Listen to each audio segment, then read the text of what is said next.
Crise do café de 1929. A crise do café foi a mãe de todas as crises brasileiras, porque o Brasil da época era basicamente um fazendão de café, dependendo de um único produto para sobreviver.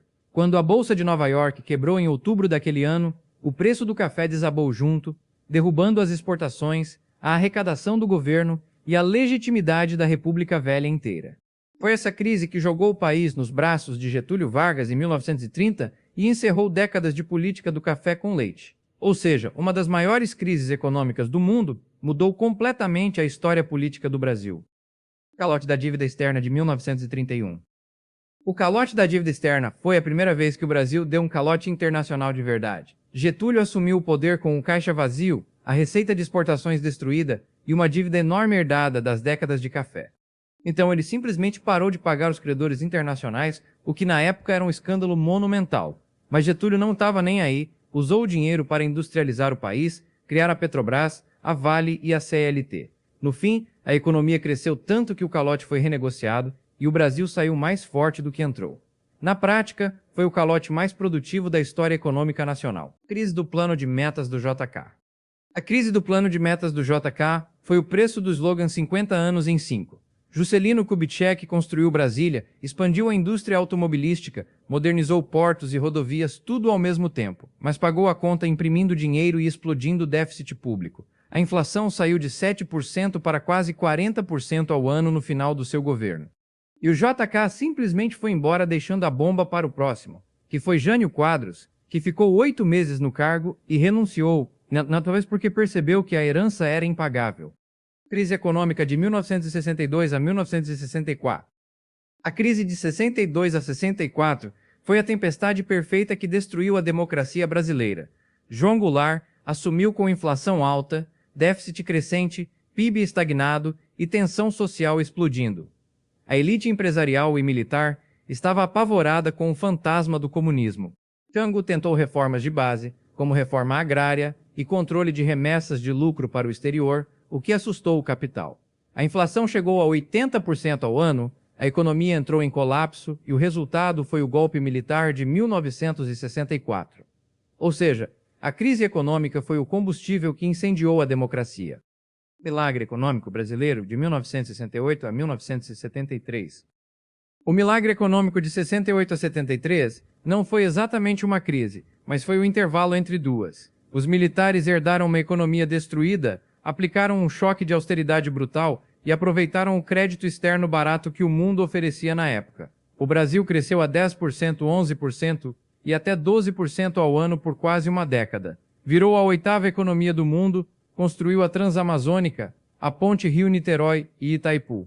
Só que tudo isso foi feito na base de dívida externa e quando a festa acabou, a conta foi uma das mais salgadas da história. Crise do petróleo de 1973. A crise do petróleo de 1973 chegou no Brasil como um balde de água fria no meio da festa do milagre. O país importava 80% do petróleo que consumia. Quando a OPEP quadruplicou o preço do barril da noite para o dia, a conta das importações explodiu. O governo militar preferiu não ajustar a economia e continuou crescendo na base de endividamento externo, apostando que o preço do petróleo iria cair. Perdeu a aposta. E quando em 1979 o petróleo subiu de novo, a situação ficou insustentável. Foi aí que surgiu o Proálcool, uma solução criativa de plantar cana para não depender do petróleo estrangeiro. Crise da dívida externa de 1982. A crise da dívida externa de 1982 foi quando o castelo de cartas finalmente desabou. O Brasil tinha tomado bilhões de dólares emprestados com juros flutuantes. Quando os Estados Unidos subiram os juros para combater a própria inflação, as parcelas da dívida brasileira dobraram de tamanho da noite para o dia. O México declarou moratória em agosto daquele ano, o crédito internacional secou para toda a América Latina e o Brasil entrou numa recessão devastadora. O desemprego subiu, os salários caíram e a inflação bateu 100% ao ano. Foi exatamente essa crise que acabou com a ditadura militar. Inflação e década perdida dos anos 80. A inflação dos anos 80 merece um capítulo próprio. Não foi uma crise, foram várias crises empilhadas uma em cima da outra. O período ficou conhecido como década perdida. O PIB per capita de 1989 era menor que o de 1980. Ou seja, o Brasil passou 10 anos trabalhando para trás. A inflação virou hiperinflação. Os supermercados remarcavam preços todos os dias e os trabalhadores corriam para gastar o salário no dia do pagamento antes que o dinheiro perdesse valor. Plano Cruzado de 1986. O Plano Cruzado de 1986 foi o plano que quase funcionou e por isso foi o mais traumático. O governo Sarney congelou preços e salários de uma hora para outra e trocou a moeda de cruzeiro para cruzado. A inflação caiu para zero literalmente da noite para o dia. O povo virou o fiscal do Sarney nos supermercados. O governo ganhou as eleições de 1986 com votação histórica. E então, depois das eleições, descongelou tudo. A inflação voltou com vingança e chegou a 400% ao ano. Plano Collor de 1990. O Plano Collor de 1990 foi a tentativa mais radical de matar a inflação. Fernando Collor bloqueou 80% de todo o dinheiro nas contas bancárias do Brasil da noite para o dia. Pessoas acordaram sem acesso ao próprio dinheiro. O PIB caiu 4%, a inflação voltou mesmo assim, e para completar, Collor sofreu impeachment em 1992 por corrupção. Crise do impeachment de 1990. Crise do impeachment de 1992 e governo Itamar. A crise do impeachment de 1992 colocou o Brasil em estado de emergência política e econômica. Itamar Franco assumiu a presidência sem ter pedido o cargo. Depois de trocar 4 ministros da Fazenda, surgiu um economista chamado Fernando Henrique Cardoso com uma ideia diferente: criar uma moeda virtual chamada URV para organizar os preços antes de lançar uma moeda nova. Plano Real de 1994.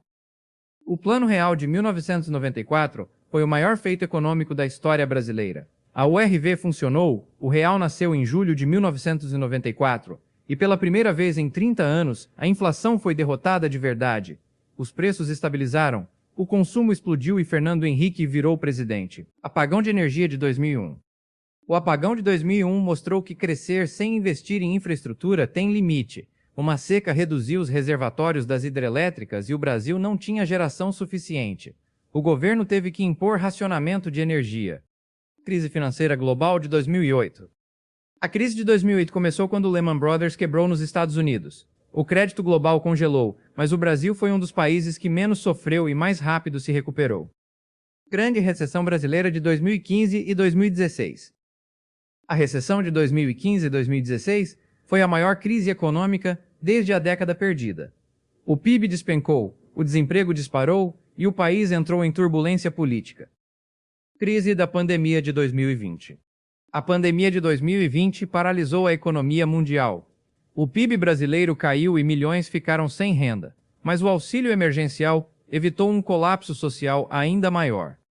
Inflação pós-pandemia de 2021 e 2022.